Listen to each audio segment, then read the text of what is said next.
రుణానుబంధాలు ఈ లోకంలో ప్రతి ఒక్కరికి ఏ బంధమైన రుణబంధమే. అది తల్లి కావచ్చు, తండ్రి కావచ్చు, భార్య కావచ్చు, భర్త కావచ్చు, పిల్లాడు కావచ్చు, పిల్లలు కావచ్చు. మన పిల్లలు కూడా మనకు ఒక రుణబంధం ఉంటేనే మనకి కలుగుతారు. మన ఇంట్లో పుడతారు. మనం ఒకళ్ళ ఇంట్లో పుడతామనమాట. సో అలాంటి ఫ్యామిలీలో ఒక్కొక్కరికి ఒక్కొక్క రుణబంధం ఉంటాయి. అవి ఏమిటంటే పూర్వజన్మలో ఆ పూర్వజన్మ సుకృతాలు ఏంటిదంటే మనం ఇప్పుడు ఈ వీడియోలో తెలుసుకుందాం. Sorry for background noise video. పూర్వజన్మ సుకృతాల వల్లే మనకి ఈ జన్మలో రుణానుబంధాలు ఉంటాయి. అప్పులైనా, మంచైనా, చెడైనా కర్మ ఫలితాలు అనేది ఈ జన్మలో మనం అనుభవించవలసిందే. అయితే పశువులు, భార్యలు, కొడుకులు, ఇల్లు ఇవన్నీ మన పూర్వజన్మ సుకృతాలను బట్టి కలుగుతారు అని మేము ముందే చెప్పాను.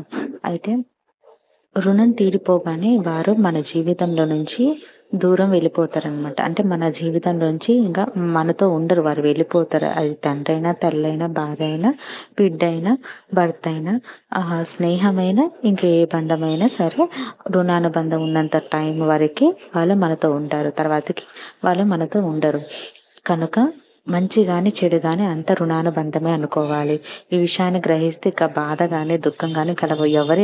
ఎప్పుడు ఎక్కడి వరకు ఉండాలో మన జీవితంలో అక్కడి వరకే ఉంటారు.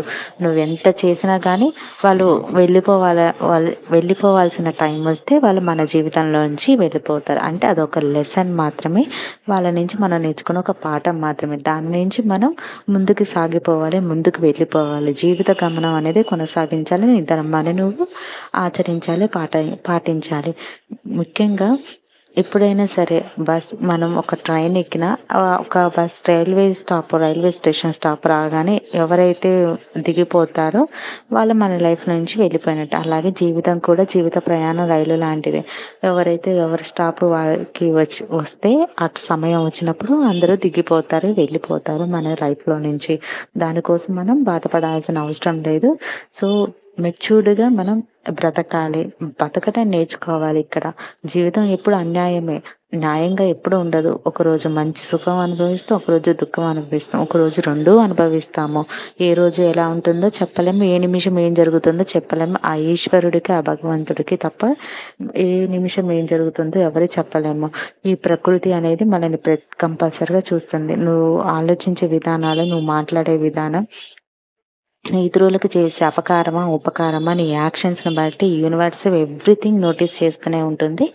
వాటిని మనం గమనించాలి. అనుకుంటూ ఎవరు మనం చూడట్లేదని కానీ నువ్వు మాట్లాడే మాట తీరు, నువ్వు ఆలోచించే విధానం, నీ పర్స్పెక్టివ్, నీ థాట్స్ ఇవన్నీ నేచర్ గమనిస్తూనే ఉంటుంది. దేవుడి రూపంలో ఉండే ప్రత్యేక దైవాలు ఈ నేచరు, ఆ సూర్య భగవానుడే. Thank you for watching.